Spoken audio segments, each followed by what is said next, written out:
짜치는 기업이 짜치는 행동을 하면 뭐 그러려니 하는데 LG생과는 업계를 대표한 대기업이잖아요. 꼬투리 하나 잡아가지고 이슈를 좀 이렇게 바꾸려고 하는 의도가 느껴지더라고요. 카카오라는 브랜드의 손상이 크죠. 이런 논란이 일어나는 것만으로도 브랜드 가치에 굉장히 큰 손상을 입거든요. 이 신사업으로 얼마나 벌지는 모르겠지만 블라인드라든지 단톡방 보면 이런 얘기도 있더라고요. 롯데라면 무조건 거른다. 뭐 근데 그건 좀 약간 좀 위험할 수 있다. 안녕하세요. 티타임 종재 기자입니다. 네, 안녕하세요. 바이라인 네트워크 심재석입니다. 예, 안녕하세요. 월 11,900원 아웃스탠딩 최용식입니다. 오늘은 알고케어, 롯데헬스케어부터 시작해서 이 다양한 요새 스타트업과 대기업 간의 표절 시비 논란에 대해서 한번 다뤄보려고 하고요. 일단 첫 번째 케이스부터 좀 짚고 나가볼까 합니다. 가장 이슈가 됐었고 또 시간도 지금 오래 계속 누적이 되었던 거라서 이게 지금 가장 유명한 케이스인 것 같은데요. 이 알고케어와 롯데헬스케어의 표절 공방, 이게 어떻게 진행되고 무슨 일인지 한번 좀 여쭤보겠습니다. 일단은 알고케어는 주기적으로 몸 상태에 맞는 영양제를 이렇게 조합해서 이렇게 먹을 수 있게끔 해주는 그런 제품을 만들고 있습니다. 흔히 이를 가리켜서 영양제 디스펜서라고 얘기하는데, 디스펜서가 뭐 뽑기 뭐 이런 뜻이라고 보시면 됩니다. 근데 이게 완전히 새로운 제품은 아니에요. 사실 뭐 10년 전에도 이미 등장을 했고 그 이후에도 쭉쭉쭉쭉 그 서비스가 고도화가 진행이 됐는데 제품이, 다만 알고케어는 좀 다른 부분이 하나 있었어요. 뭐냐면 그 카트리지를 이용한다는 거죠. 보통 다른 데는 그 기성 알약품을 이렇게 그냥 여기다 넣는 건데 손으로 이렇게 집어서 넣겠죠 보통.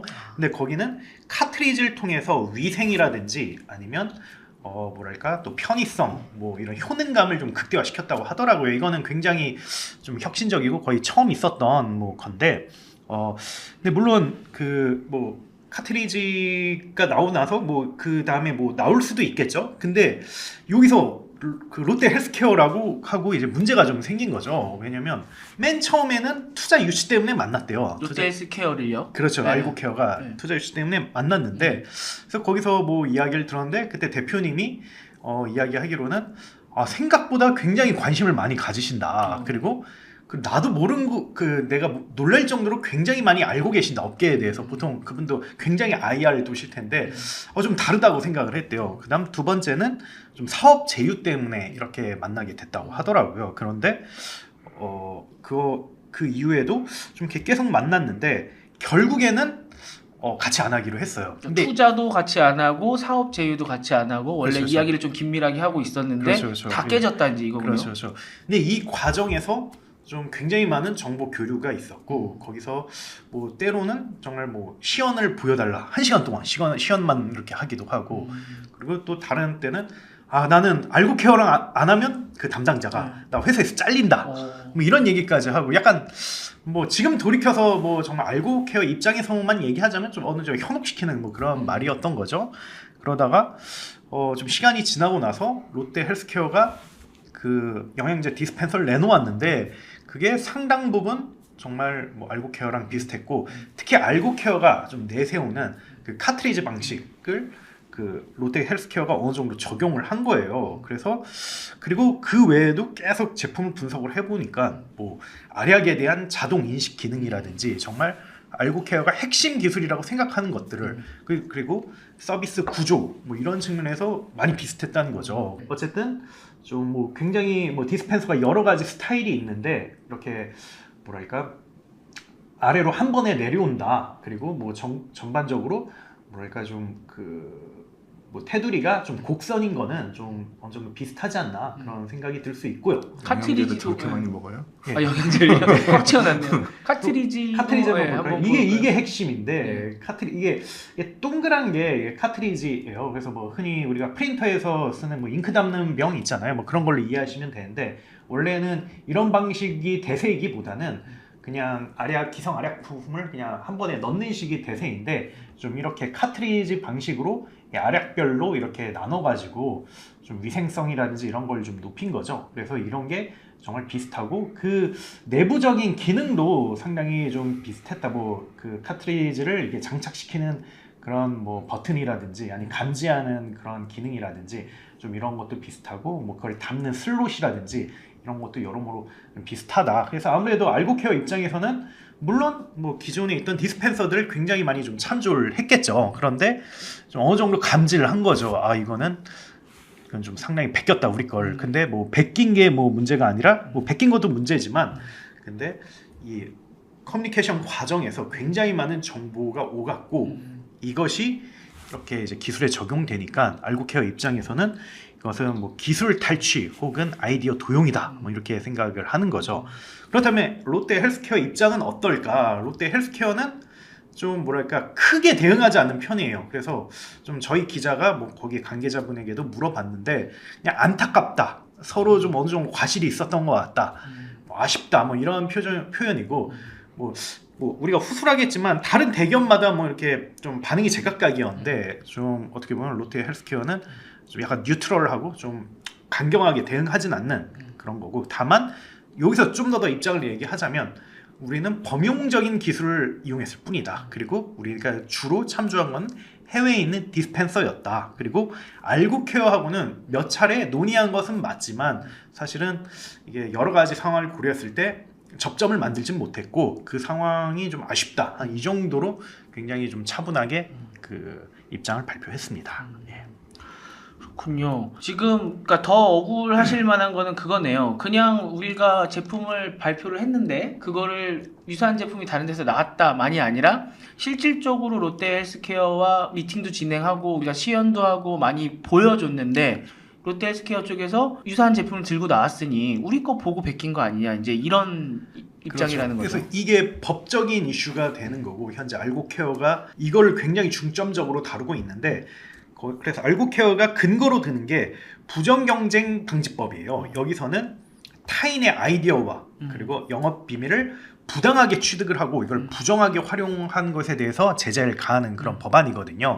그래서 여기에 굉장히 부합한다고 보기 때문에 좀 이것으로 좀 대응을 하려고 하는 상황이죠. 지금 부정경쟁 방지법 말씀해 주셨는데 또 알고케어의 또 정주현 대표님이 이력이 굉장히 특이하시잖아요. 또 변호사 출신이고 하시다 보니까 법적으로 되게 빠삭하실 것 같아요. 그러면 그렇겠죠 당연히. 그렇죠. 예, 그러면 이제 이번에도 이 문제를 제기하셨을 때 법적으로 승리할 가능성이 있다 이렇게 보시고 하신 건지 지금 어떤 상황입니까? 그거는 뭐 사실 이제 제가 판사도 아니고 확실하게 말할 수는 없겠지만 우리 대표님께서 처음에 폭로를 할 때 딱 느껴져요. 아 변호사 출신이구나. 김행장. 이게 김현장 그 변호사 출신인데 이 굉장히 세밀하게 근거를 대면서 뭐랄까요 증거를 제출하면서 저쪽에서 약간의 아이디어를 도용한 것 같다라고 이제 한참 뭐 엄청난 문서를 만들어서 폭로를 했는데 그런 정황 거기서 제시된 정황들이나 이런 걸 보면 뭐 그대로 갖다 썼는지는 모르겠지만 롯데 헬스케어 쪽에서 알고케어를 참조를 한 부분이 있을 것이다라는 추정은 가능해요. 뭐 그대로 이제 이 주장처럼 아이디어를 도용했느냐 이거는 이제 법적으로 따져봐야 될 문제지만 근데 뭐 그 대표님 입장에서는 그런 정황이 다 있는데 이걸 아니라고 하는 게 말이 돼? 라고 생각하니까 아마 유죄를 확신하실 것 같은데 사실 또 이 법은 그 당사자의 생각에 다르게 갈 때도 있잖아요. 원래 사실 이 지적재산이라는 영역에서 아이디어는 보호의 대상이 아니에요. 원칙적으로는. 실제로 그 아이디어를 구현한 방식, 표현이나 기술 이런 거를 보호하는 거지 아이디어 그 자체는 크게 보호의 대상은 아니거든요. 왜냐하면 그 아이디어를 보호하자고 들면 전화기에서 인터넷도 하고 뭐 메신저도 보낼 수 있는 기기를 만들면 어떨까라고 생각하면 그 사람만 그걸 만들 수 있으면 안 되잖아요. 아이폰 외에는 나올 수가 없는 그런 거. 예를 들어 그렇게 그게 아이디어라고 독점력을 인정받으면 그러면 이제 경쟁이라는 게 잘 이루어지지 않거든요. 그러니까 아이디어 자체가 아니고 아이디어를 구현하는 구체적인 방법론에 대해서 이제 지적재산에 좀 가치를 두는 건데 근데 이제 하도 이런 중소기업들과 대기업과의 분쟁이 아이디어 도용 분쟁이 일어나니까 우리나라 법을 만들었어요. 아까 언급한 부정경제 방지법을 만들어 그 안에 이제 아이디어도 도용의 대상이 될 수 있다는 걸 명시한 거예요. 근데 거기서 말하는 아이디어라는 건 뭐냐면 세상에 아무도 몰라야 돼. 나만 생각한 거고 나랑 쟤랑 얘기했는데 어느 날 제가 가서 그걸 하고 있어. 그런 아이디어를 가져간 걸 도용이라고 하는 거거든요. 근데 과연 이 사안이 그런 사안이냐는 모르죠. 뭐 카트리지 뭐 이런 거를 그렇게 해석할 수도 있고 안 할 수도 있겠는데 그런 해석의 영역인 것 같아요. 이거는 이제 법에서 다뤄야 될 것 같은데 내가 먼저 이런 걸 생각했으니까 무조건 나만 할 수 있어야 돼. 이런 거는 사실 아니거든요, 원래. 그래서 아이디어라든지 서비스 유사성으로도 걸 수도 있지만 아무래도 장지현 대표님은 아무래도 전문가이기 때문에 그것보다는 사실은 우리의 정보를 거기서 부당하게 취득을 했고 그걸 부당하게 활용했다. 이거에 그런 과정에 대한 문제 제기 굉장히 많은 시간을 쓴 것 같더라고요. 그리고 그때 뭐 인터뷰를 보니까 정말 매번 미팅할 때마다 그걸 다 메모해 놨고 그리고 심지어 내가 이걸 수정하지 않았다는 거를 그 노션 아시잖아요. 네. 그 문서 툴 본사로부터 입증을 받아가지고 그 자료까지 노션한테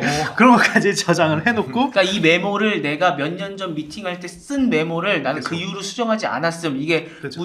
법적으로 문제가 생길 것 같으니까 내가 막 나중에 바꾼 게 아니다라는 걸 노션한테 나 안 바꿨지라고 그렇죠. 이걸 받았다는 거죠. 그렇죠. 와. 예. 변호사라서 사안별로 굉장히 그걸 또 정리를 잘 하셨더라고요. 네. 뭐 예를 들면 핵심 기술 서비스, 핵심 기술 설명이라든지 아니면 비즈니스 모델이라든지 이런 측면에서 다 이렇게 이게 연계가 있다라는 거를 증명을 하셔가지고 제가 봤을 때 뭐 승산이 없다라고 생각하진 않고요. 그리고 또 다른 한편으로 그 유사성과 표절 이슈에 대해서도 어느 정도 대응을 한다고 하시더라고요. 그거는 말씀하신 것처럼 아이디어만으로는 사실 입증하기가 굉장히 어렵기 때문에 특허라든지 이런 걸로 보호를 받을 수가 있거든요. 네. 특허권으로. 근데 지금 20개 특허를 지금 비공개한 상태에서 그 출연을 했다고 하더라고요. 그래서 이걸 기반으로 대응을 하겠다. 근데 이거는 좀 난이도가 조금 있을 것 같고요. 제 생각에는. 특허가 등록이 된 건가요? 예. 그러면 특허로 할 수도 있겠네요. 예, 출원한 상태라고 하더라고요. 근데 다만 근데 또 제가 후술하겠지만 또 특허도 100%도 보호받기가 어렵다고 하더라고요. 뭐 이걸 좀 뭐 나중에 후술하겠습니다. 어쨌든 지금 부정경쟁 방지법으로 지금 대응을 하고 있고요. 이게 어떻게 될 것이냐 화두인데 근데 다만 저도 판례를 찾아보고 전문가들에게 물어봤는데 진짜 판례를 찾기가 어렵더라고요. 그러니까 이걸로 손해배상을 얻어낸 케이스가 없지는 않은데 굉장히 적더라고요. 그래서 이게 약간 현실적으로 허들이 될 수 있겠다라는 생각이 그리고 들었습니다. 부정경쟁 방지법에서 아이디어 도용 부분은 형사처벌 대상이 아니에요. 민사관이 형사의 처벌 규정이 없어요. 그럼 굉장히 지리한 오래 가는 싸움이 되고 이 롯데에서 처음에 이 이슈가 딱 나왔을 때 해외에도 있는데 라고 말을 한 이유가 이게 아주 비밀스러운 아이디어가 아니고 이미 해외에서는 존재하는 거기 때문에 이게 독점적인 아이디어가 아니다라고 이제 주장을 하는 거겠죠. 네. 그렇기 때문에 이제 이거는 이제 지리한 법적 공방이 아마 있을 것 같습니다. 해외에도 있다고 하는 게 혹시 두 분이 취재가 되셨을지 모르겠지만 아까 카트리지 쪽이 좀 특별하다고 했잖아요. 그런 방식도 해외에 좀 있는 거예요 지금? 제가 알기로는 거의 없는 걸로 알고 있어요. 그래서 그거를 좀 핵심으로 밀고 있는 걸로 알고 있고 이게 좀 포인트다라고 네. 보시면 될 것 같아요. 네.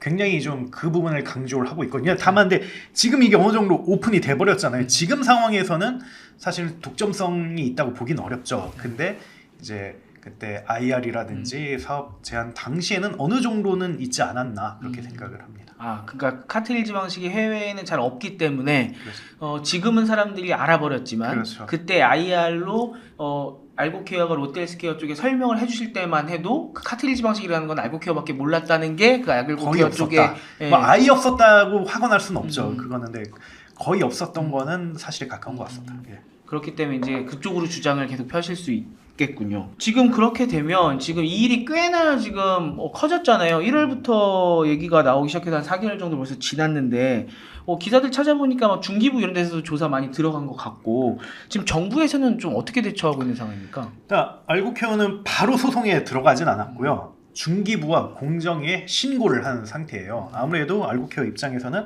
뭐 소송을 하면 굉장히 지난한 시간과 자원이 들어가고 또 스타트업 씬 같은 경우는 빨리빨리 바뀌기 때문에 정말 이겨도 이긴 게 아닌 그런 상황이 되잖아요. 그래서 그 중간적인 지점으로 정부를 활용한 거죠. 정부 같은 경우는 역시 뭐 시간이 걸리겠지만 어쨌든 중재안을 내줄 수가 있기 때문에 적어도 소송하는 것보다는 낫겠다 이런 판단이 아닐까 싶고요. 그래서 제 생각에는 좀 적정한 수준의 사과나 손해배상을 염두에 두지 않았나 그렇게 생각을 합니다. 근데 어쨌든 이게 굉장히 지금 이슈화가 되고 그러면서 중기부와 공정위가 실제 조사에 들어갔고요. 중기부는 기술 그 침해 여부를 좀 잘 판단하고 좀 피해 금액을 산정을 해가지고 중재안을 내놓을 수가 있습니다. 근데 아직까지 지금 조사 단계인 걸로 알려졌고요.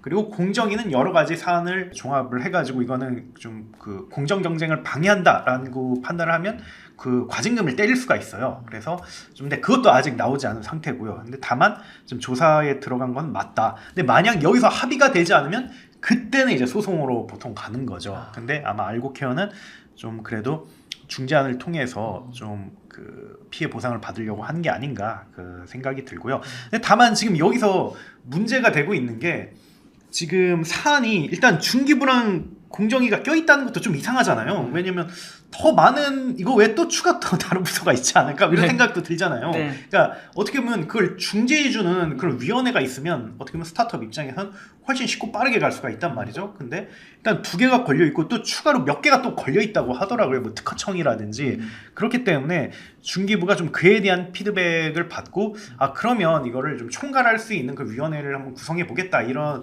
이야기를 했어요. 그래서 이게 좀 어느 정도 좀 진보된 사안이다 볼 수가 있는데 어떻게 보면 그게 뭐 또 다시 이야기하자면 굉장히 좀 이게 좀 지지부진하다라는 평가도 내릴 수 있을 것 같습니다. 네. 제가 좀 찾아보니까 이 4월 19일 날 알고케어뿐만 아니라 5개의 회사가 공동 기자회견을 열었어요. 알고케어는 알고 있었는데 이게 꽤 많이 갑자기 5개 회사나 나와서 이 회사들이 원래부터 이렇게 알고케어처럼 분쟁이 있었던 회사들입니까? 아니면 이날 기자회견을 하면서 좀 알려진 사안입니까? 원래 쭉 계속 얘기했던 부분들이 많이 있어요. 근데 아무래도 스타트업과 대기업 그리고 이런 일들이 워낙 비일비재하게 쭉 일어났기 때문에 사실 저희 같은 미디어들도 또 일어났구나 하고 좀 넘어가는 약간 지친 이슈라고 할까요? 계속 되니까 이런 네. 반복되는 것들이니까. 그런데 이제 그러다 보니까 잘 알려지지 않았다가 5개가 뭉쳐버서 이 이슈를 하자라고 하니까 이제 다시 한번 이슈가 된 거죠. 특히 여기 중심에 알고케어가 있는데 이런 이슈가 많이 있는데 잘 이슈가 안 됐어요. 그런데 알고케어는 그래도 이슈가 크게 됐거든요. 워낙 아까 말한 데 꼼꼼하게 그 대표님이 폭로의 과정에서 준비를 했기 때문에 그 기자들이나 뭐 아니면 뭐 인플루언서들이나 이런 분들도 봤을 때 문제가 있네라고 이해를 했기 때문에 이게 이슈가 됐는데 알고케어가 그거 다른 업체들까지 같이 한번 이슈를 몰이를 하고 가는 거죠. 네. 근데 다만 2가지 측면에서 좀 차이점은 있어요. 첫 번째는 과거에는 IT 대기업이 분쟁 상대였는데 지금은 기성 대기업이 분쟁 상대예요. 이게 왜냐면 IT 대기업 같은 경우 뭐 심 선배가 이야기한 것처럼 좀 그런 티카티카가 있었는데 근데 대개 IT 대기업이 들어주는 쪽으로 그냥 뭐 서비스 비슷하다라고 하면 정말 뭐 네이버 같은 경우 아예 서비스 접은 적도 있었고요. 6개인가 적었었죠. 그렇죠, 그때. 그렇죠. 네이버는 비슷 접어 비슷 접어 이렇게 네, 대단하다고 생각합니다. 그리고 뭐 UI UX가 비슷하면 그걸 다 뜯어고치기도 하고 그렇게 해서 어떻게 보면 그럼 된 거잖아요. 사실은 그렇게 되면 했는데 근데 이번 기성 대기업들은 안 그런 거예요. 우리는 뭐 그렇게 안 비슷한 것 같은데 뭐 이런 식으로 하니까 그게 약간 좀 특이한 것 같고요. 이게 왜 그러냐면 기성 대기업이 IT 업계 기웃거릴 일이 별로 없었어요. 근데 한 최근 몇 년 동안 이들이 이게 기웃거리는 거예요. 뭐 표현이 뭐 기웃거린다는 게 맞을지 모르겠지만 뭐 CVC도 만들고 아니면 뭐 오픈 이노베이션도 만들고 아니면 VC에 뭐 LP라든지 뭐 출자자라든지 뭐 이런 걸로 들어가기도 하고 해서 계속 그 영역을 확대하는 과정에서 어떻게 보면 주요 플레이어가 돼버린 거죠. 이게 굉장히 좀 큰 일이라고 생각을 합니다. 그런 측면에서 근데 이들은 어떻게 보면 처음 겪는 거잖아요. 상생 논란이라는 거를 네. 여기서 IT 상생 논란을 그러다 보니까 잘 대처하지 못했다고 해야 되나? 그러면서 이슈화가 되는 게 있고 그 두 번째도 다른 점은 과거에는 서비스 유사성으로 이렇게 많이 걸었어요. 그런데 근데 뭐 저희가 조금 이따가 후술하겠지만 서비스 유사성은 법적으로는 뭐랄까 입증하기 굉장히 어려운 그런 측면이 있거든요. 근데 이번에는 그 기술 침탈로 이렇게 이슈화를 하고 있어요. 왜냐면 좀 스타트업 입장에서도 뭔가 싸우기 전에 뭐 이런저런 준비를 할 거잖아요. 근데 이게 서비스로는 좀 이기기 힘들 것 같다. 근데 이건 정말 법적인 효력이 좀 더 있는 이걸로 싸워야 되겠다라고 하는 건데, 그리고 또 이게 최근 들어서 뭐 규제도 이게 강화되고 있거든요. 처벌도 강화되고 있고, 그리고 또 증거를 쌓기도 유리하기 때문에 좀 이 두 가지 측면에서 좀 과거 다른 형국이 일어나고 있다라고 보시면 이해가 쉬울 것 같습니다. 서비스 유사성은 저희가 비유하기 좀 쉬운 예로 따지면은 음악으로 따지면은 이게 분위기랑 뭐 이게 좀 비슷한 것 같다 해서 이제 끝나버리는 거고, 기술은 사실 8마디가 똑같아 이제 이렇게 네, 가버리는 그렇죠. 거잖아요. 네, 그렇죠. 그러니까 표절이 인정받으려면 딱 몇 마디 똑같다 이제 이렇게 가야 되니까 이제 대표님들도 아무래도 확 딱 걸릴 수 있는 쪽으로.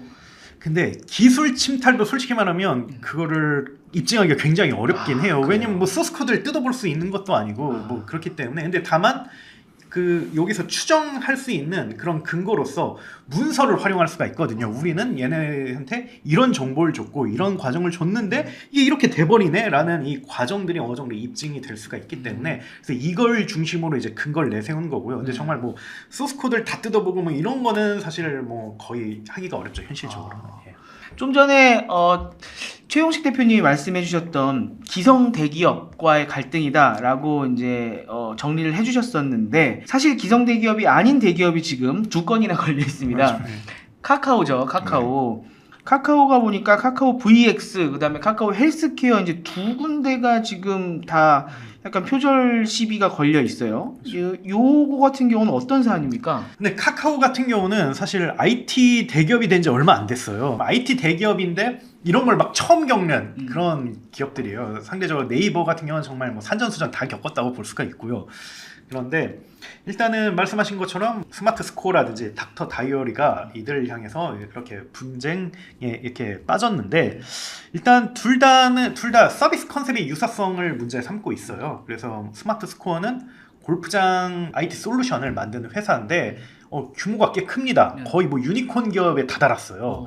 근데 카카오는 정확히 카카오는 아니고 카카오의 계열사인 카카오 VX인데, 카카오 VX는 그 정도까지는 안 됐어요. 그래서 약간 이게 좀 뭐랄까 갑대 의뢰 싸움이냐 이거라고 누가 큰 회사인가 약간 헷갈리는. 예, 좀 그런 게 있는데 보면 그 스마트 스코어가 좀 자기네들의 주장의 명분으로 삼는 게 일단 타사 서비스를 보여주는 거예요. 타사 서비스 보면 딱 봐도 좀 이렇게 옛날 느낌이 많이 나죠.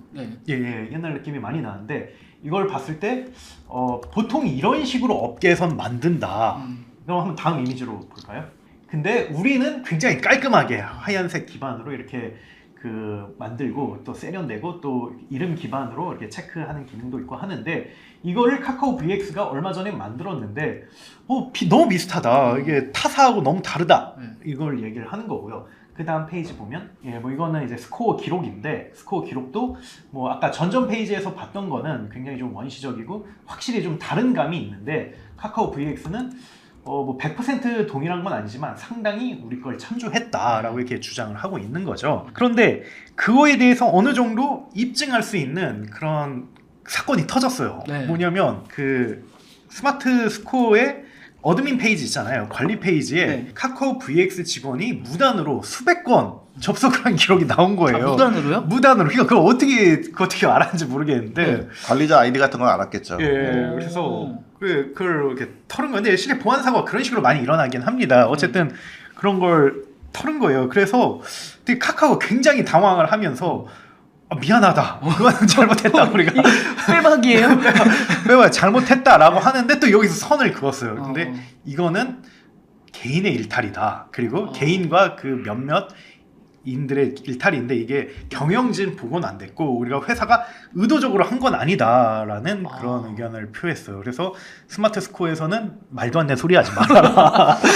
우리는 끝까지 간다라고 해서 이게 굉장히 이슈가 됐고요. 그 다음에 닥터 다이어리는 당뇨인들을 위한 혈당 관리 앱이에요. 이건 좀 나온 지 오래됐어요. 2017년에 나왔는데 뭐 여기는 스마트 스코어만큼은 아니지만 꽤 투자를 받았습니다. 시리즈 B단계까지 갔어요. 그래서 수백억 정도 투자를 받았는데, 여기도 우리가 이제 비슷하게 그 카카오 헬스케어에서 서비스를 한다 뭐 이런 얘기를 했어요. 요거는 이제 닥터 다이어리만 아직 앱이 나왔고, 그렇죠. 카카오 헬스케어의 앱은 하반기 출시 예정이라서 지금 이제 닥터 다이어리가 뭔지만 한번 보여드리는 거고요. 이렇게 뭐 기록을 남기는 기능이 있고요. 뭐 또 커뮤니티 기능도 있고, 한번 다음 페이지 한번 보시겠어요? 뭐 이런 커뮤니티 기능도 있고, 뭐 이제 당뇨인들이라든지 아니면 건강에 관심 있는 분들끼리 이렇게 이야기를 나누는 거죠. 그리고 뭐 전문가랑 매칭을 시켜줘가지고 전문가가 이렇게 뭐 코칭해주기도 하는 뭐 이런 기능들이 있습니다. 그런데 이거를 그 카카오 헬스케어가 어느 정도 이게 굉장히 많이 이렇게 카피를 했다라고 주장을 하고 있고 그렇게 그 이슈가 됐는데 그럼 닥터 다이어리가 뭘로 근거로 삼냐라고 네. 이렇게 하는데 이게 두 가지를 근거로 삼아요. 첫 번째는 투자 유치 과정에서 카카오의 투자 자회사인 카카오 인베스트먼트와 이야기를 하고 있었다라는 게 이제 첫, 그리고 이 과정에서 정보의 교류가 있었다라는 거를 이야기를 했고요. 그다음에 사업 제휴 과정에서 카카오 AI 자회사인 카카오 브레인과 좀 이야기가 있었다 뭐 이렇게 이야기를 했어요. 근데 카카오 입장에서는 당연히 선긋기를 하죠. 아 이거는 그냥 뭐 정확히 카카오 헬스케어죠. 거기 선긋기를 하죠. 이거는 뭐 그들이 이렇게 했던 거고 그리고 엄연히 법인이 다르다 뭐 이런 입장을 좀 이야기를 하고 있죠. 그래서 어쨌든 이것도 지금 분쟁 과정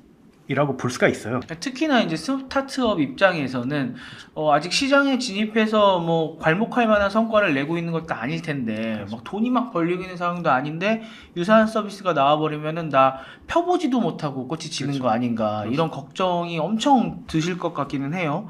그러다 보니까 더욱더 이제 정말 최선을 다해서 아마 이 문제에 대해서 대응을 하고 싶으실 것 같은데 특히 이제 카카오 VX 같은 경우는 어드민 페이지에 들어왔다는 그 문제가 있었고 카카오 헬스케어 같은 경우는 닥터 다이어리 이 문제는 아까 알고케어랑 조금 비슷하네요. 그냥 어디 밖에서 베낀 것도 아니고 내가 준 걸 베꼈어 이제 이렇게 생각하실 수 있는 그런 상황이 되겠군요. 카카오 VX는 최근에 골프존과의 그 특허 침해 소송을 벌였는데 네. 대법원에서 졌습니다. 아, 그래서 골프존이 이겨서 네. 한 19억 원인가 물어줘야 되는 네. 그런 이슈도 있었어요. 이 상황에서 지금 스마트 스코어까지 걸리면은 이건 굉장한 치명타가 될 수 있겠네요. 아무래도 그러니까 카카오라는 브랜드에 뭐 좀 손상이 크죠. 네. 이런 일이 벌어지면. 네. 그러니까 저도 이제 기사 보다 보니까 카카오 이제 투자 관련하신 분들이 나와서 이렇게 인터뷰하시고 하는 것만 봐도 이런 얘기를 할 수 있다고 약간 그렇게 보이긴 하더라고요. 네, 왜냐면 계열사들 이런 게 걸려 있으니까 과연 공정을 이야기할 수 있는가? 카카오가 약간 이런 생각이 들 수도 있을 것 같더라고요. 프린커 코리아라고 하는 회사가 LG 생활건강과 이제 관련해 갖고 이런 표절 시비를 겪고 있는데 여기는 되게 특이한 게 오히려 LG 생활건강에 고소를 당했다고 하더라고요. 프린커 코리아가 지금 여기는 어떻게 진행되고 있는 겁니까? 이건 여기 프리커에서 약간 이제 실수가 있었어요.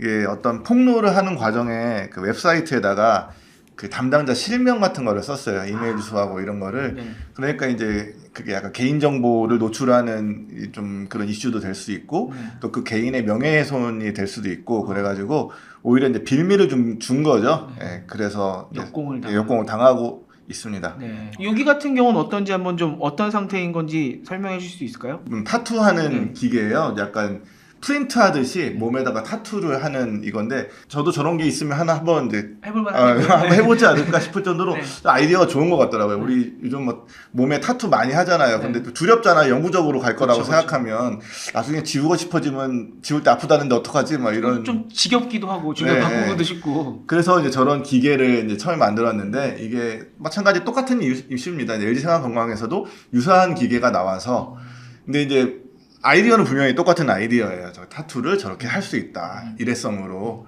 근데 이제 저걸 구현하는 기술이 어떤지는 또 기술에 대한 검토를 해봐야 되는 거죠. 근데 이제 프린커 입장에서는 저렇게 똑같은 거를 우리 거를 도용한 거 아니야? 라고 생각할 수 있는 거고 LG 생활건강 그런 적 없다라고 주장하고 있는 상태인 거죠. 근데 약간 그 LG 생건이 소송을 걸었잖아요. 근데 그게 조금 뭐랄까 솔직히 말해 좀 짜쳐 보이더라고요.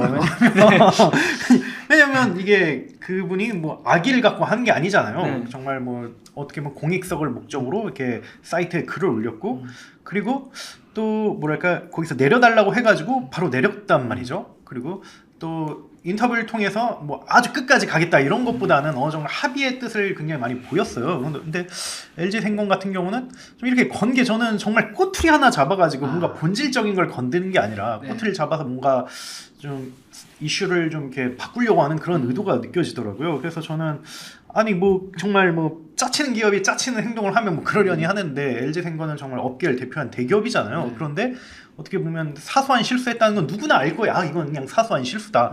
그리고 지우면 아무런 문제가 안 난다는 걸 모두가 또 알 텐데 근데 이걸 또 빌미 삼아서 약간 협박을 한다는 게 되게 좀 짜치는 행위가 아닌가. 그런 그래서 또 도망갈 구석도 있죠. 회사가 한 게 아니고 개인이 소송을 걸었어요. 아 개인이 소송을 네, 걸었어요? 그렇죠. 네. 그 그래서 이게 개인정보 침해니까 내 정보. 내 정보 유출되신 분이 그냥 고소를 하셨군요. 그렇죠.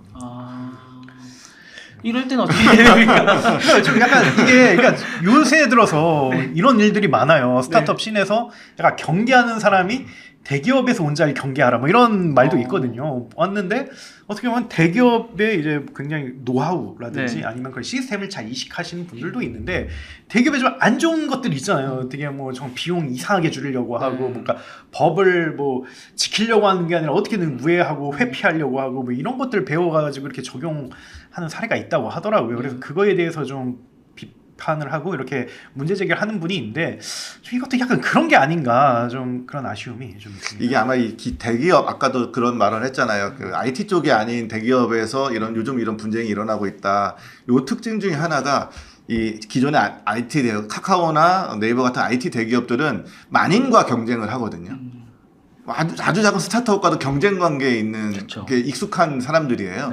근데 이쪽은 갑을 관계가 더 익숙한 기존 대기업들은 의리 감히 갑한테 지금 객이나 이런 기존에 그런 인식들이 많이 있었던 게 이런 이슈가 벌어졌을 때 힘으로 누르려고 하거나 이런 접근을 하고 있는 게 아닐까라고 이건 저의 개인적인 추측이긴 한데 저는 너무 동의하고요. 그리고 의사결정권자의 연령대도 좀 영향을 미치는 것 같아요. 아무래도 네이버나 카카오는 물론 이분들도 40, 50대가 많지만 그래도 좀 더 이게 젊은 편이고요. 그리고 30대 팀장이라든지 30대 임원들도 분명히 훨씬 더 많은 편이고 근데 대기업 같은 경우는 정말 어떻게 보면 피라미드 조직이잖아요. 그리고 거기에 있는 분들은 어떻게 보면 거의 은퇴를 앞두고 있는 그런 분들이 의사결정을 하다 보니까 훨씬 더 좀 옛날스러운 의사결정을 하는 게 아닌가 그런 생각이 들고 저도 좀 만나보면 그런 게 확 느껴집니다. 네.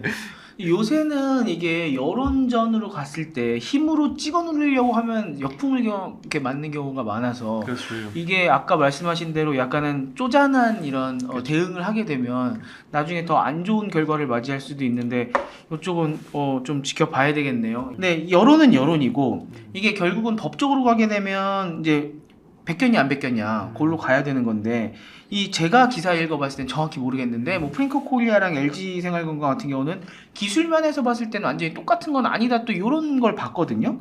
근데 이럴 때도 표절로 인정을 받을 수가 있는 거예요. 기술면에서 다르다고 인정을 하시는 것 같은데 그런데도 표절로 인정을 받을 수 있는 겁니까? 근데 기술면에서 다르다는 거는 뭐 100% 구현하기 어렵기도 하지만 또 좀 복수 언론 보도를 봤을 때 좀 그 특허를 회피하기 위해서 좀 일부러 좀 다르게 했다 뭐 이런 이야기도 있더라고요. 그래서 뭐 예를 들면 코팅의 용도가 뭐 프랭커 코리아는 X상형인데 근데 LG 생거는 뭐 반형이라고 하기도 하고 그리고 잉크도 다르다고 하더라고요. 그래서 뭐 그 프랭커는 뭐 안료를 기반으로 하는데 LG 생거는 염료를 기반으로 하고 근데 그 대표 인터뷰에 따르면 이거 약간 좀 특허를 회피하려고 하는 것 같다. 뭐 어떻게 보면 이것도 좀 대기업의 그런 안 좋은 노하우가 좀 나오는 거죠. 네. 그리고 또 다른 측면에서는 근데 이게 뭐 다른 표절 정황 증거가 있다는 거는 아마 이걸 거예요. 그래서 어쨌든 거기도 좀 이렇게 커뮤니케이션 했는데 딱 여기서 끝난 거죠. 더 같이 안 하기로 끝나고 중간에 여기도 좀 협업할 뻔을 했었어요? 예, 했었어요. 그래서 그 NDA까지 뭐 이렇게 체결했는데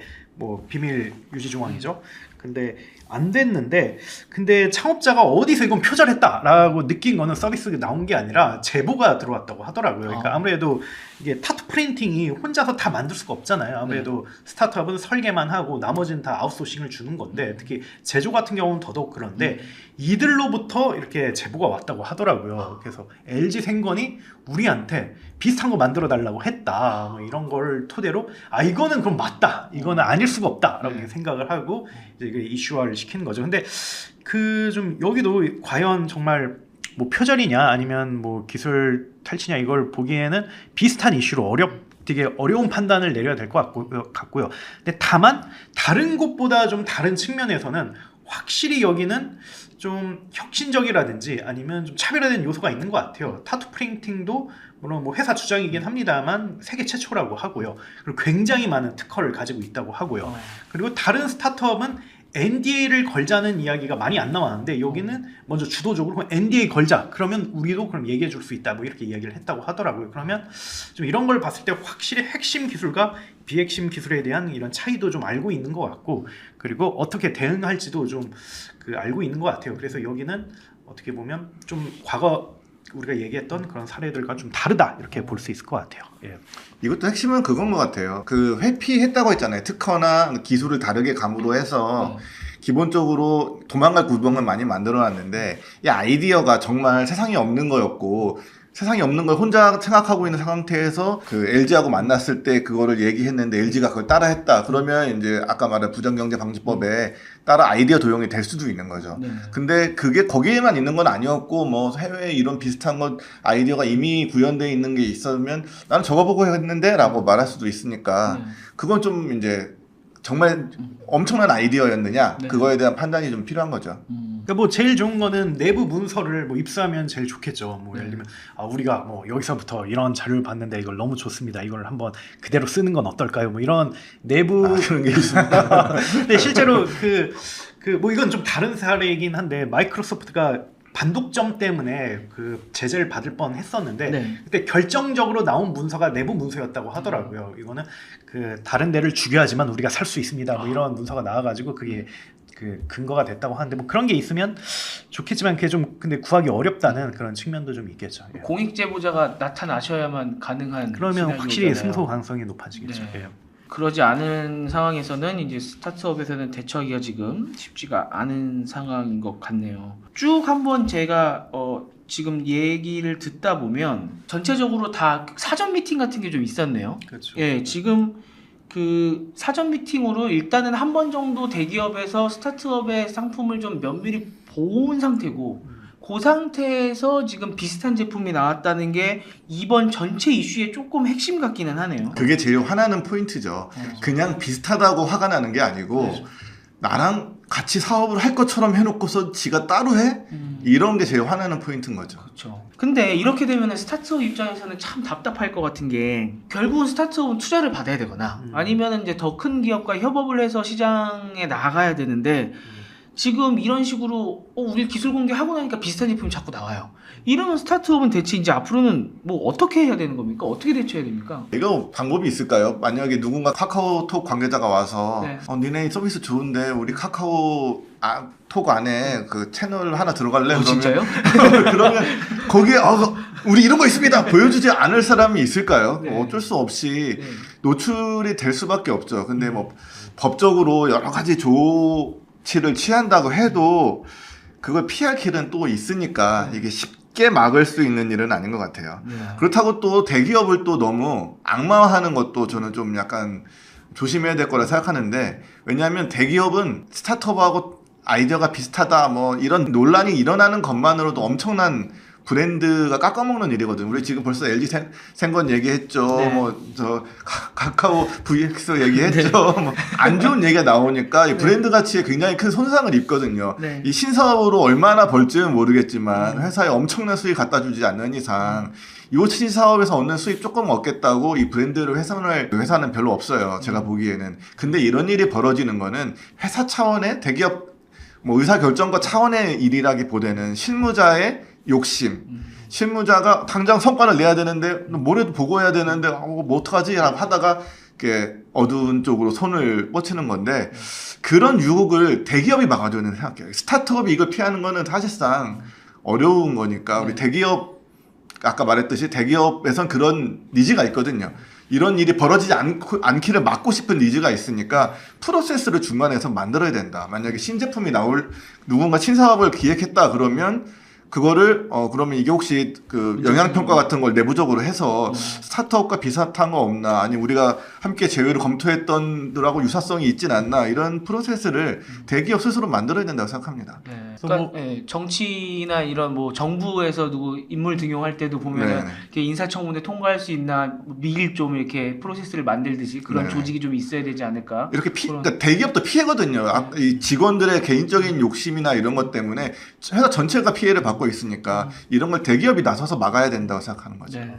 그래서 좀 업계 전문가들이란지 변호사분들에게 물어봤어요. 그래서 스타트업 입장에서는 어떻게 해야 되냐 뭐 네. 이런 얘기했는데, 일단 첫 번째로 드는 조언이 일단 핵심 정보와 비핵심 정보를 좀 구분을 해가지고 비핵심 정보는 어느 정도는 오픈을 할 수 있게끔 해놓고, 핵심 정보는 정말 뭐 신뢰가 쌓이거나 아니면 어느 정도 가이드라인에 그 맞춘 다음에 오픈하는 게 좋다, 뭐 이런 조언을 주기도 하고요. 두 번째는 이런 이슈가 나올 수가 있으니까 문서화라든지 증거 수집을 평소에 잘하는 게 좋다. 그때 알고케어 대표님도 항상 이렇게 메모를 남긴다고 했잖아요. 그래서 아무래도 제일 좋은 건 동의한 다음에 녹취를 하는 게 제일 좋죠. 그게 가장 증거로서 그 입증이 되는데, 근데 또 뭐 그러면 어떻게 보면 뭐 대화가 잘 안 될 수가 있잖아요. 네. 그게 어렵다면 정말 이제 메모라도 하면, 메모는 법적 효력이 이보다 조금 떨어지긴 하지만 그래도 어느 정도는 이것도 작용할 수 있다. 그리고 만약에 좀 정말 이제 핵심 정보를 이야기해야 될 수준까지 오면 반드시 NDA를 이렇게 체결해라, 뭐 비밀 유지 조항을 체결해라, 뭐 이런 얘기를 하고요.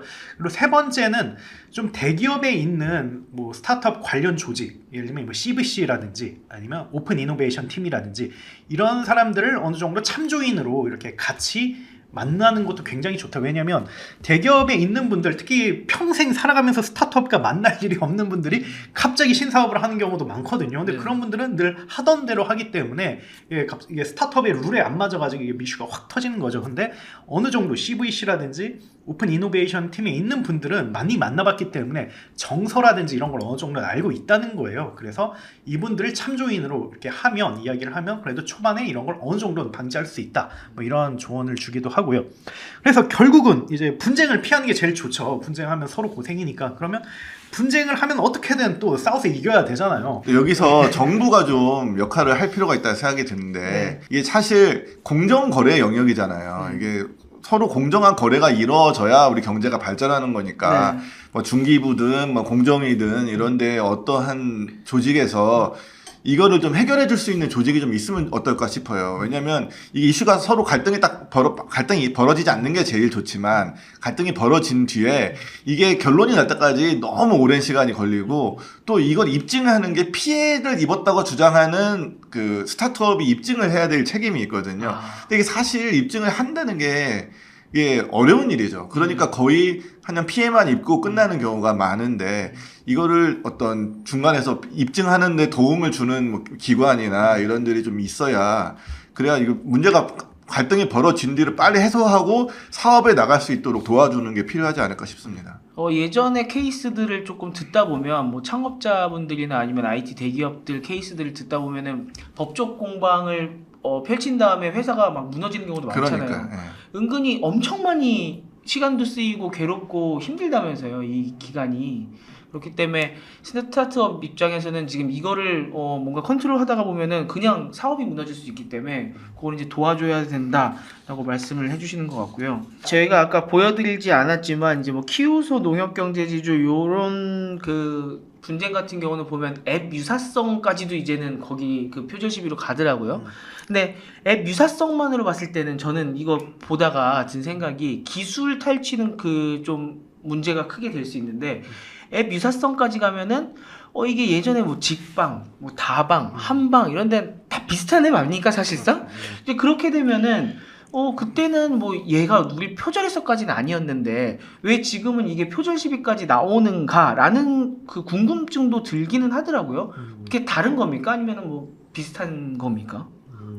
이게 일단은 일단 기술 탈취하고 완전 다른 영역인 거고요. 이거는 정말 저작권이라든지 특허에 대한 거예요. 그렇기 때문에 과연 비슷하냐, 베꼈냐, 뭐 이런 거거든요. 이거는 정보를 악용했냐, 뭐 이런 거에 가깝다면, 후자는 정말 말 그대로 카피인데, 근데 이게 그 창업자들이나 이제 스타트업이 이런 걸 문제 제기하는 거는 아무래도 엄청난 애착이 있기 때문이죠. 그리고 좀 이게 약간 뭐 창업자분들이나 스타트업 입장에서는 좀 싫은 얘기일 수도 있는데, 그리고 좀 약간 예민해지는 경향이 있어요. 특히 프로덕트 설계라든지 그 만드는 과정에서 창업자가 굉장히 많이 개입을 했다면 여기에 좀 과도한 그런 애착을 갖는 경우가 있거든요. 그래서 뭐 이거는 이 사례는 아니지만 뭐 좀 다른 사례인데, 김재현 당근마켓 대표가 라인이 이제 서비스를 어느 정도 유사성을 가졌다는 그런 의혹이 있었을 때, 근데 이건 정말 아무것도 아니라고 얘기할 수도 있겠지만 그렇지 않다. 우리는 버튼 하나 구현하는데 정말 어마어마한 노력을 했고 정말 엄청난 시간을 썼다라고 이야기를 했거든요. 이게 굉장히 많은 그 공감을 받았어요. 그래서 좀 그런 측면이 있는 것 같고요. 근데 다만 서비스 유사성에 대한 그런 뭐 법적인 문제는 이게 진짜 너무 애매해요. 왜냐면 뭐 감정이라든지 뭐 대중 정서에는 호소할 수 있죠. 근데 이게 정말 이게 그 뭐랄까 이게 법적으로 문제가 되냐 뭐 이런 거는 판단하기 어려운데, 왜냐면 저작권 같은 경우 회피할 수 있는 그런 수단들이 많거든요. 뭐 예를 들면 업계 표준으로 굳어졌거나, 이게 흔히 말하는 널리 쓰이는 뭐 그런 의미고요. 아니면 좀 창의성이라고 보기엔 좀 애매하다, 뭐 부족하다 이런 것도 있고, 그리고 이게 마지막이 굉장히 좀 크리티컬한데, 이거는 이거 외에는 표현할 수가 없다. 다른 방식으로 표현할 수가 없다. 이걸 합체 원칙이라고 보통 이야기를 합니다. 그래서 이게 대전 액션 게임이 대표적인데, 예를 들면 스트리트 파이터 2가 딱 나왔는데 그 이후로 수많은 아류작들이 나왔잖아요. 그쵸. 근데 왜 이들이 왜 처벌을 받지 않았을까? 이게 되게 신기한데, 왜냐면 그게 다른 방식으로 표현이 안 되기 때문이에요. 2D인데. 네.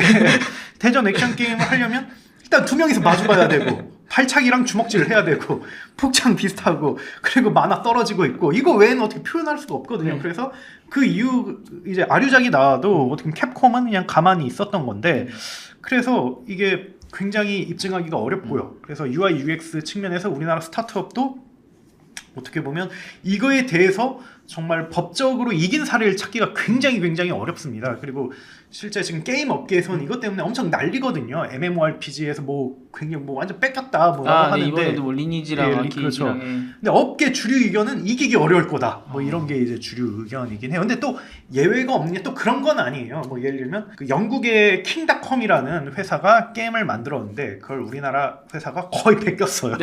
근데 그거는 5년 만에 승소를 했어요. 그래서 5년이라는 시간을 어떻게 보면 날리긴 했는데 거의 다 알고 했겠죠. 근데 못 참아서 그냥 한 거겠죠. 그래서 이게 어떻게 보면 저작권이라든지 특허가 굉장히 보호받기 어렵다라는 걸 말씀드리고 싶습니다. 그렇게 되면 보호받기 좀 어렵다고 하면, 아까도 살짝 얘기가 나온 거긴 한데, 예전에 이제 네이버 같은 경우에 6개 서비스를 이렇게 내렸을 때, 아까 카메라에 안 찍혔는데 저기 침 대표님이 하신 게, 네이버가 그 이후로는 이제 비슷 말 나와도 그냥 내린다고 서비스를. 네. 그래서 지금 네이버는 이제 그런 상황이 됐는데, 예전에도 결국은 이제 골목 상권 이슈로 갔었잖아요. 이게 네. 얘가 나랑 베꼈어, 똑같이 얘가 아니라, 그렇게는 이제 유사성을 좀 보기, 뭔가 문제 삼기가 힘드니까, 왜 우리 스타트업이 조금 하고 있는데 큰 기업이 비슷한 걸로 와갖고 왜 우리를 줄이려고 하냐, 이제 이런 이슈로 갔었잖아요. 어떻게 보면 이번에도 그런 프레임으로 가는 게 좀 더 적합하지 않나라는 생각도 들거든요. 그래서 말씀하신 것처럼 세 개가 다 다른 이슈거든요. 일단은 기술을 침탈한다. 뭐 이거 다른 거고요. 그 다음에 서비스 유사성이 있다. 이거 다른 이슈고요. 그다음에 골목 상권도 다른 이슈거든요. 그렇죠. 이거는 정말 상생 이슈인데, 이게 어떻게 보면 가장 대중 정서적으로 공감을 받을 수 있고 그 정치적으로나 힘을 받을 수가 있는 건데, 근데 저는 이게 두 가지 생각이 들어요. 일단 첫 번째는 대기업 보고 신사업 하지 말라는 거는 이건 너무 과도한 논리다라고 생각을 해요. 그래서 스타트업 입장에서도 뭐랄까 다 문제 삼으려고 하지 말고, 충분히 저는 경쟁에서 이길 수도 있다고 생각을 하거든요. 뭐 예전에 심 선배가 뭐 배달의 민족과 그 다음에 뭐 신한금융지주였죠. 그 네. 얘기를 들면서 무조건 배달의 민족이 이긴다. 왜냐하면 하나만 하고 있기 때문에 자원 활용이라든지 아니면 전문성 측면에서 압도한다라는 이야기를 했는데, 그런 얘기를 굉장히 많은 창업자 구루들이 많이 해요. 예를 들면 뭐 폴 그레이엄 Y 콤비네이터 대표도 대기업이 뭐 뛰어드는 걸 전혀 두려워하지 말아라. 이길 수 있다. 뭐 이런 얘기를 합니다. 그래서 이걸 뭐 아예 안 된다라고 얘기할 수는 없다고 생각을 해요. 근데 다만 두 번째는 좀 대기업이면 확실히 좀 달라야 된다고 생각을 하거든요. 특히 우리나라 같은 경우는 정말 부의 양극화가 굉장히 심한 사회이기 때문에 대기업 입장에서도 좀 네이버를 배웠으면 좋겠어요. 그래서 우리가 이런 액션을 했을 때 이게 사회적으로 어떤 영향을 끼칠 것인가라고 해서 좀 이왕이면 그런 위원회도 있었으면 좋겠고요. 그리고 그게 어렵다면 좀 외부에 의뢰할 수도 있다고 생각을 하고요. 그래서 좀 여러 가지를 종합을 해서 신사업에 뛰어드는 게 맞지 않을까, 이 두 가지 측면을 좀 이야기하고 싶습니다. 사안마다 다를 텐데 예를 들어 웹소설 시장이 지금 엄청 크잖아요. 네.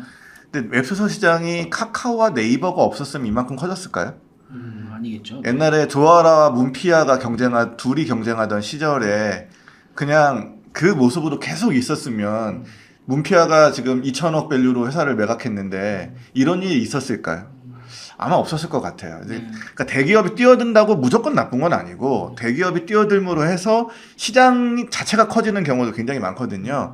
그러니까 이게 사안별로 따로따로 봐야 된다고 생각해요. 이 뭐 웹소설 시장은 확실히 대기업이 뛰어든 게 그 시장 자체의 큰 이득이었거든요. 네. 해외 같은 경우는 큰 빅테크 기업들이 어느 분야에 진출할 때 그 분야의 회사를 이렇게 인수하면서 딱 그 진출을 해버리잖아요. 그러면 이제 그때까지 해왔던 스타트업들한테 엑시트 기회도 주고 신사업 쪽을 뻗어 나가면서 또 스타트업이란 기반이 있기 때문에 대기업이 또 스무스하게 또 진출할 수도 있고 되게 아름다운 그림으로 봐주긴 하는데 그렇게 하려고 그러다 결렬될 수도 있잖아요.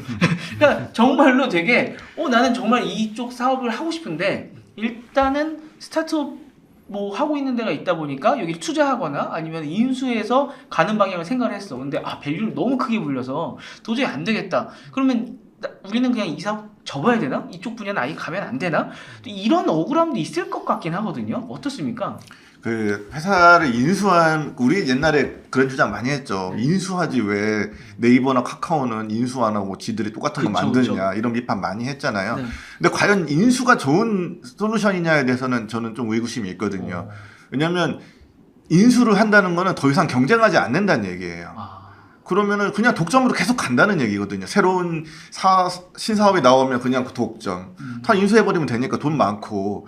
그러면은 구글 빅테크 돼서 문제가 된다는 게 다 이렇게 인수했기 때문이거든요. 네.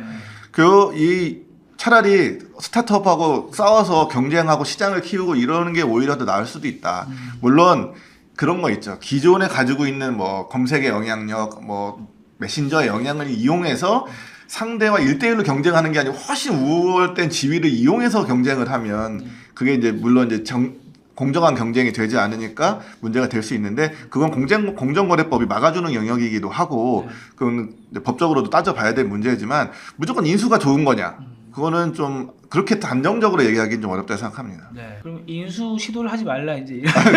그리고 인수라는 건 또 이것도 인수자 입장에서 보면 인수라는 거는 선의로 인수하는 경우는 없어요. 그렇죠. 네. 내가 그래 나 스타트업하고 상생하니까 인수해야지 이렇게 인수하는 사람은 회사는 아무도 없을걸요. 보통 저 회사의 기술이 탐나거나 저 회사의 고객이 탐나거나 저 회사의 인재가 탐나거나 여러 가지 탐나는 요소가 있어야 되는데 탐나는 요소도 없는데 그냥 꼭 상생을 위해 인수하자 이거는 사실 말이 안 되는 거죠. 근데 저는 인수가 많아지는 건 좋다고 생각을 하고요. 그 방향이 맞다고 생각을 하고 실제 해외에 있는 분들 얘기 들어보면 정말 미국에 있는 빅테크 기업들이 인수하는 이유가 물론 뭐 상생이라든지 아니면 뭐 정말 자기네들이 직접 할 수 없기 때문에 뭐 이런 것도 있지만 근데 법적인 문제를 굉장히 회피하기 위해서라도 많이 한다고 하더라고요. 거기는 저작권이라든지 특허 아니면 이런 분쟁들이 이미 우리나라보다 훨씬 더 많았었고 그걸 다 겪어본 나라이기 때문에 여기서 그냥 욕먹을 바에는 그냥 인수하고 말자 뭐 이런 식으로 했다고 하더라고요. 그래서 저는 그게 어느 정도는 우리나라에 정착되는 게 좋지 않나 이런 생각이 드는데 근데 또 심 선배 말씀도 이해가 되는 부분이 대기업이 우리나라 스타트업을 인수를 해가지고 그렇게 막 아주 재미 본 사례가 별로 없어요. 솔직히 말하면 물론 이제 관리의 실수가 굉장히 크겠습니다만 그래서 약간 우리나라 스타트업 창업자도 이게 절대 뭐 메인 그 메인스트림한 그런 여론은 아닙니다만 그냥 대기업을 약간 좀 호구로 보는 경향이 없지 않아 있어요. 약간 대기업이라고 하면 약간 이지머니라고 생각을 하고 그냥 대충 여기다 이렇게 팔아 넘기고 빨리 빠져야지 이렇게 생각을 한 경우가 있는데 이것도 저는 어느 정도 인수가 좀 인색해지는데 영향을 줄 수 있다고 생각을 하거든요. 그래서 정말 인수가 됐으면 정말 열심히 일하시고 네. 정말 그리고 웬만하면 이 사업이 어떻게 보면 그 대기업의 자산이 될 수 있도록 노력을 좀 해주셔야 대기업이 그래 더 적극적으로 인수를 하게 되고 그게 장기적으로 맞지 않을까. 그래서 좀 그런 경험도 필요하지 않나.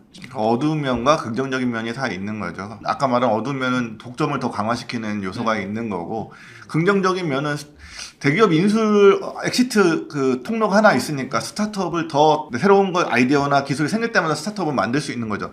내가 꼭 이걸 성공해서 엄청난 고객을 확보해서 이윤을 남겨서 상장하는 그 어려운 길을 가지 않아도 중간에 구글이 사주겠지라는 생각으로 이제 가는 스타트업 굉장히 많잖아요. 네. 그러니까 또 자신 있게 창업도 할 수 있는 거고 그런 면은 또 긍정적일 수 있는데 네. 결국은 시장은 다 구글게 된다는 이런 안 좋은 면도 있는 거죠. 네. 근데 이게 스타트업 입장에서는 아무튼 생존이 걸린 문제고 또 대기업 입장에서도 뭐 브랜드 이미지가 걸린 문제고 굉장히 두 회사가 싸우기 시작하면 서로한테 엄청난 손해잖아요.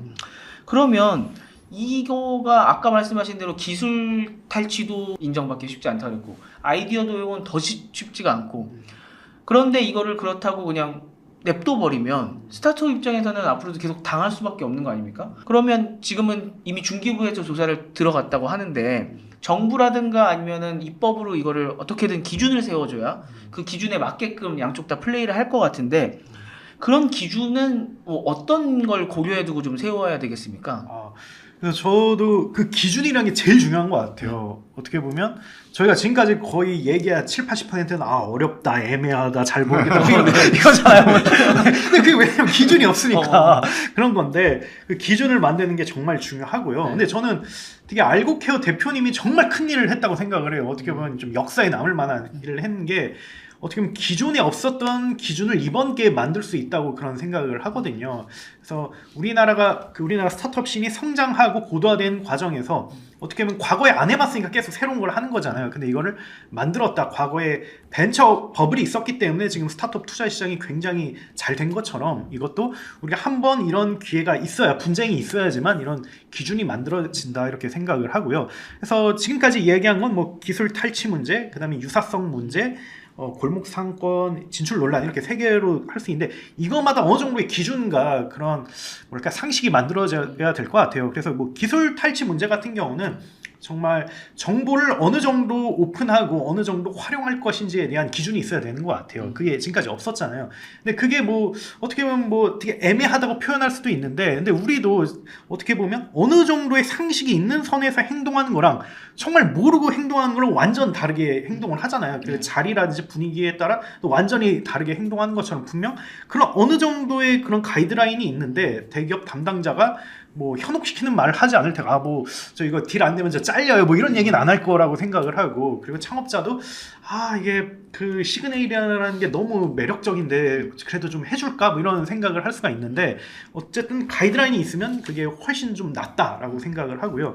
그리고 표절 시비 문제, 유사성 문제 같은 경우는 특허와 저작권이 보호해줄 수 있는 것과 보호해줄 수 없는 거를 어느 정도 만들어 놔야 될 것 같아요. 그래서 이게 너무 애매하고 판례도 애매하다 보니까 다들 굉장히 많은 시간과 리소스를 쓰고 있는데 좀 그런 걸 어느 정도 좀 정리를 해가지고 이런 사례에서는 어느 정도는 이길 수 있다라든지 이런 거는 그냥 참자라든지 그런 걸 창업자가 알아야 자기 리소스를 잘 효과적으로 분배할 거잖아요. 그게 좀 필요하다고 생각을 하고요. 마지막으로 골목 상권 진출도 좀 가이드라인이라든지 그런 게 필요한 것 같아요. 그렇죠. 기술 탈취 관련해서는 아까 말씀해주신 것처럼 일단 기록 잘 하셔야 될 것 같고, 네. 그다음에 정말 양쪽 다 이야기할 때 되게 좀 프로페셔널 해줘야 되겠네요. 막 우리가 뭐 그런 것까지 할 사이예요. 뭐 제가 뭐 어디다 얘기하겠어요. 이제 요런 정으로 넘어가면 안 되는 거고, 진짜 딱딱 선 지켜갖고 오픈할 수 있는 것, 그다음에 오픈 못하는 것.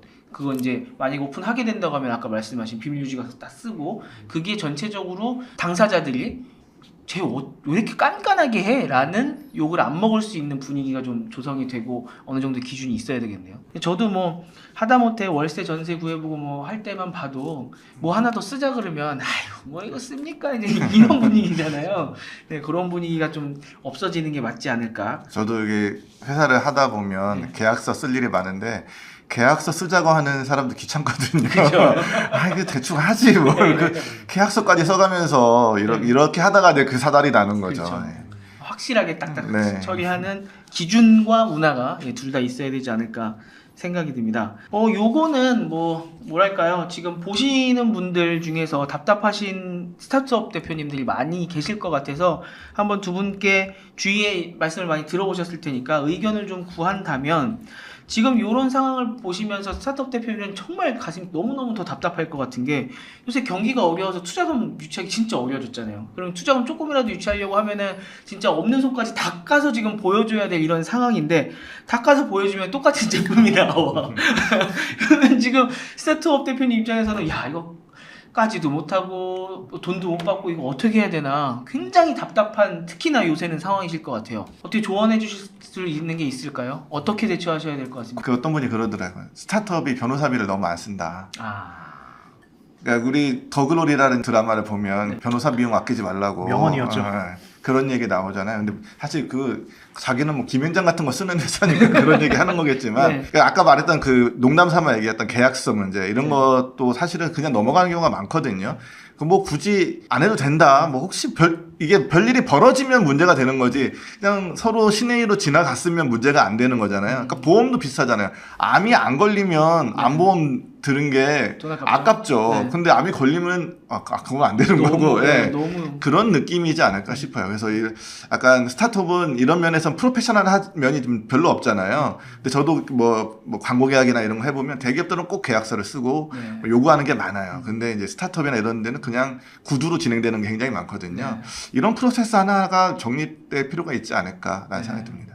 저는 그 알고케어 대표님이 3프로 TV 그 인터뷰에 나오신 적이 있어요. 근데 되게 한 가지 굉장히 되게 흥미로운 질문이 있는데 혹시 후회하는 게 있냐라는 그런 사회자 질문이 줬어요. 그런데 그분이 이게 사실 자기가 이걸 만들면 다른 거는 다 잘할 수 있는데 가장 큰 걱정이 영업과 유통이었다. 이거는 해본 적이 없어가지고. 근데 롯데랑 함께하면 그냥 한 방에 해결될 수 있을 것 같았다. 그래서 자기가 그래서 좀 과도하게 정보를 준 감이 없잖아 있다. 뭐 이런 얘기를 하더라고요. 그래서 저도 그걸 보면서 느끼는 게 분명히 대기업이 이렇게 스타트업을 뭐 괴롭히거나 아니면 침탈하는 경우도 있는데 반대로 굉장히 큰 도움을 주거나 아니면 되게 큰 규모로 이렇게 인수한 경우도 굉장히 많거든요. 그래서 좀 약간 제가 걱정하는 거는 이게 어떻게 보면 갈등 구조가 되지 않을까 그게 되게 걱정돼요. 왜냐하면 좀 스타트업과 대기업은 특히 우리나라 같은 산업 구조에서는 정말 뗄래야 뗄 수 없는 그런 관계거든요. 이게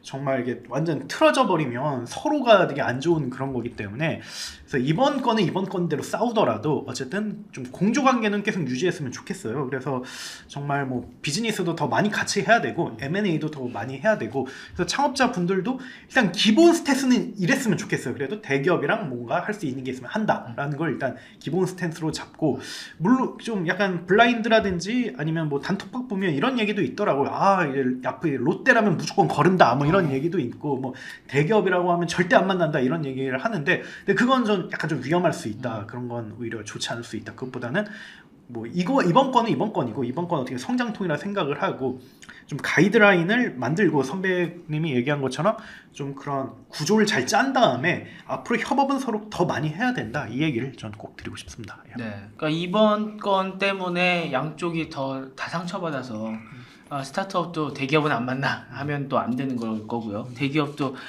쟤네한테 한번 말을 걸었다가 나중에 큰일 나. 이래서 쟤네랑 얘기도 하지만 뭐 이러면은 진짜 그렇게 할 수도 있죠. 최악이잖아요. 네, 그게 가장 안 좋은 네. 경우겠죠. 뭐 펜스룰이랑 비슷한 거 아니겠습니까? 네.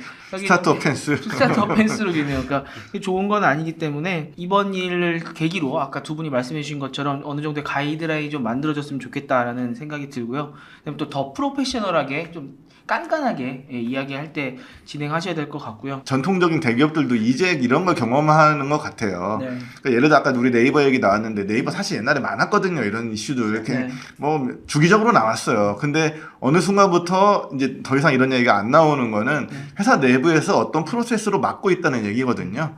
대기업들도 이제 전통 대기업들도 이런 거를 좀 생각하고 가야 되지 않을까 생각이 듭니다. 네.